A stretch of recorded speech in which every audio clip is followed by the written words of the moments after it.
Ka-OFW guys, itong kasama ko, bumili siya ng ukay-ukay.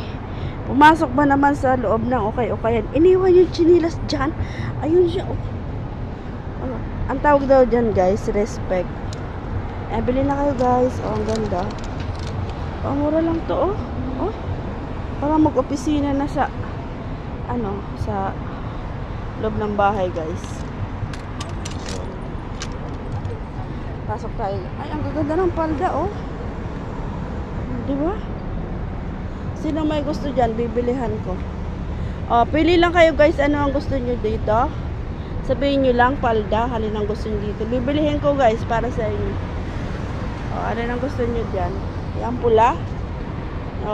May ano to sa loob, may wala pa lang siya. Yan pa, T-shirts there. That is new t-shirt. Guys, yan chinilas guys. Yan. Ayan ka na naman si content Pili na kayo guys. Ay, tagdilima lang 5 dirham kayo dyan. Ito yung magsuot ka ng ganito sa loob ng bahay. Tapos sabihin mo, sir, anong gusto mo, sir? Sige na, bili. Ayan, dahil maganda. Mayroon banti pero malaki. Tapos yung iba naman maliit. Wala pang eksakto sa akin. Tagpiso dyan, tagpiso. Ito lang. Ayaw samok sa iya. Ayaw.